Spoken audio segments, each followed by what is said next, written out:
Yang ketiga, jika objek kata tetelestai ditujukan kepada nubuatan atau kepada janji firman Tuhan, maka kata itu berarti sudah genap.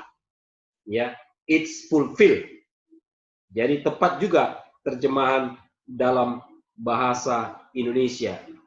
Jadi kita lihat ketika di kayu salib tidak ada tulang-tulang Yesus yang dipatahkan. Maka genaplah pula nas yang mengatakan mereka akan memandang kepada Dia yang mereka tikam, supaya genaplah yang tertulis dalam kitab suci, tidak ada tulangnya yang dipatahkan. Dalam hal ini saya teringat kepada putri saya yang di Melbourne, sekarang sudah 4 tahun, si Glory namanya. Misalkan saya punya teman, ini Yudi, dia anak seorang konglomerat, kami satu kuliah, dan dia berkata, brother, kalau nanti putrimu sudah tamat kuliah, dia mau kerja, kirim kepada saya. Saya akan berikan kepada dia pekerjaan, apartemen, dan kemudian kendaraan sepeda motor untuk pergi kerja. Kemudian putri saya menghadap dan kemudian mendapatkan 3 hal tersebut. Kemudian saudara Yudi telepon saya, misalnya berkata sekarang dengan WhatsApp, "Hai bro." "Yes bro," saya jawab. "What's up? Ada apa? Udah selesai ya?"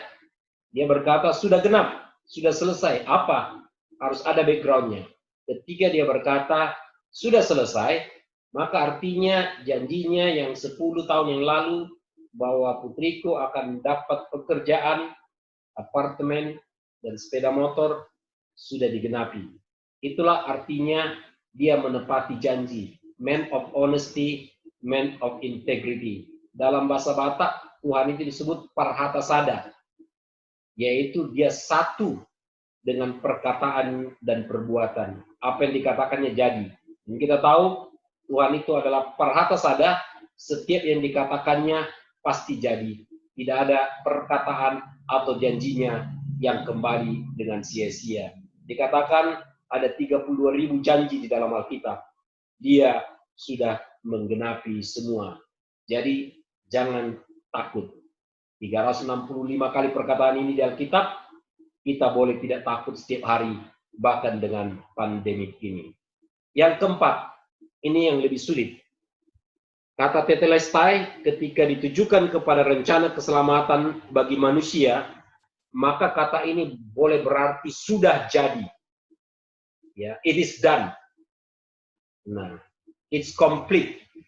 It's perfect. Sudah sempurna. Ini sesuatu yang paling sulit saya mengerti selama 30 tahun ini. Wahyu 13 ayat 8 yang dikatakan, "The lamb that was slain from the foundation of the world." Anak domba Allah yang dikorbankan sebelum dunia dijadikan. Paulus juga dikatakan dia sudah dipilih bahkan di dalam Kristus. Ya, sebelum dunia dijadikan, mulai dari rahim ibunya. Ini sama seperti sebuah ayat yang juga berkata tentang kesembuhan di 1 Petrus 2 ayat 24. Karena bilur-bilurnya kita telah sembuh. By his stripes you were healed. Satu hari saya mengerti cerita ini dengan gampang, dengan mudah adalah saya punya teman yang dia bisa bangun rumah sendiri. Waktu saya tanya, berapa biaya membangun rumahmu ini?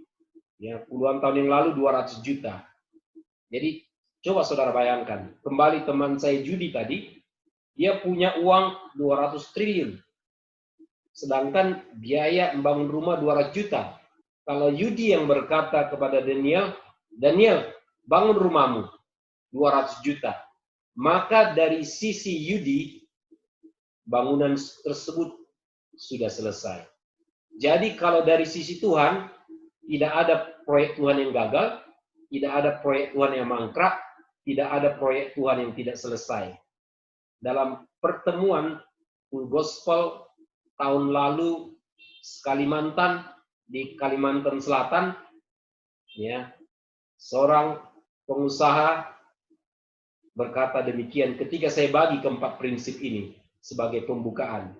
Ya, dalam proyek Tuhan tidak ada kata jika, if. jika begini, jika begitu, jika baik keadaannya baru kita melayani. Tetapi bersama dengan Dia, ya, segala sesuatu bisa, segala sesuatu jadi, karena tidak ada yang mustahil bagi Tuhan. Dana sudah ada, cuma kita yang belum mengerti. Ini yang disebut visi. Jadi dari sisi Tuhan, di Yesaya dikatakan begin with the end. Dia memulai, dia tahu akhir daripada awal. Dia tahu awal daripada akhir. Di dalam Tuhan tidak ada awal, tidak ada akhir. Semuanya ada di dalam Dia.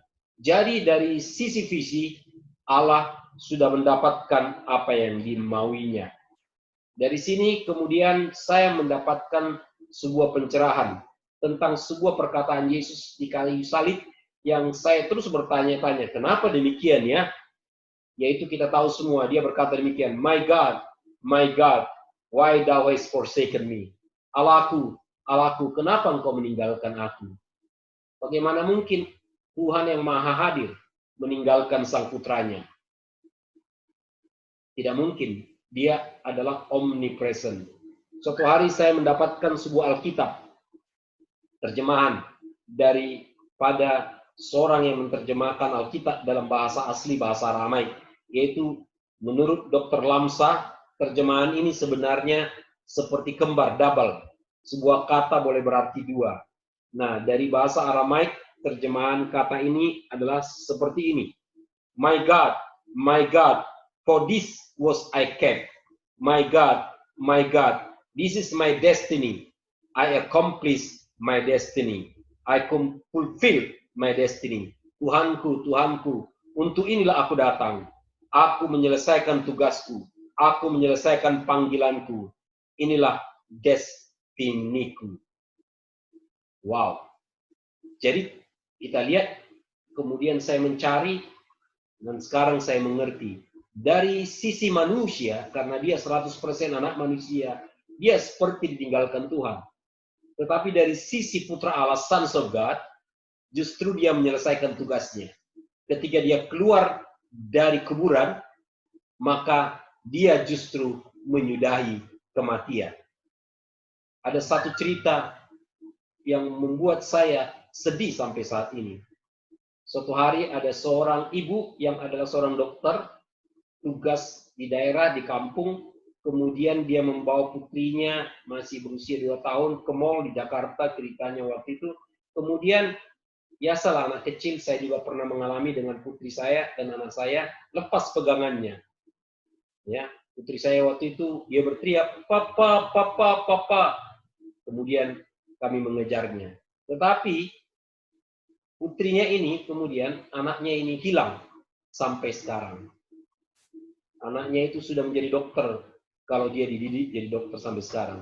Tapi sejak itu, mamanya menjadi miring, menjadi senu, kata orang Batak, menjadi sedeng, crazy, schizophrenic, menjadi gangguan jiwa.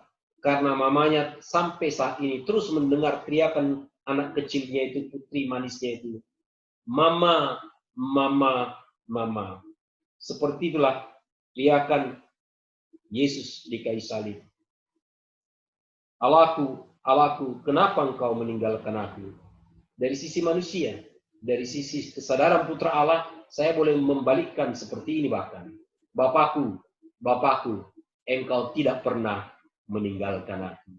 Jadi, ini dia kesimpulan dari pembelajaran saya tentang Skopus, karya keselamatan dari Kejadian sampai Wahyu.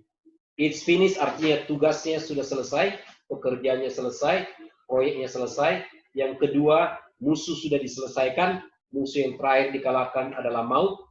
Yang ketiga, janji atau nubuatan sudah digenapi, jadi sudah genap. Dan yang keempat, visi juga sudah genap. Setiap lidah akan mengaku, ya, setiap lutut akan bertelut bagi kemuliaan Allah Bapa. Hai seluruh bumi, biarkanlah dirimu diselamatkan. Hai ujung-ujung bumi, biarkanlah dirimu diselamatkan. Maka genaplah, dia juru selamat manusia. Dia juru selamat dunia. Bukan hanya sedikit, bukan hanya sebagian, bukan sebagian besar, bukan hampir semua, tapi dia juru selamat dunia. Maka genaplah kitab Korintus 15 ayat 28 yang berkata, 5 kali segala sesuatu ditaklukkan di bawah kaki Kristus, supaya dia menjadi semua di dalam semua. God all in all. Dalam terjemahan Amplified, God everything to everybody. God everything to everyone.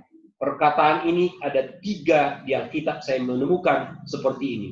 Di Kolose 3 ayat 11, Kristus semua di dalam semua. Christ all in all. Dan di dalam Efesus 4 ayat 6, Bapa itu menjadi semua di dalam semua, segala di dalam segala. Maka kita gabung. God all in all, Tuhan semua di dalam semua. Christ all in all, Kristus semua di dalam semua. Father all in all, Bapa semua dalam semua. Dan Tuhan itu adalah kasih, God is love. Maka kasih adalah semua di dalam semua. Everything to everybody, everything to everyone. Kasih adalah semua di dalam semua, bagi semua orang, bagi semua manusia. Amin.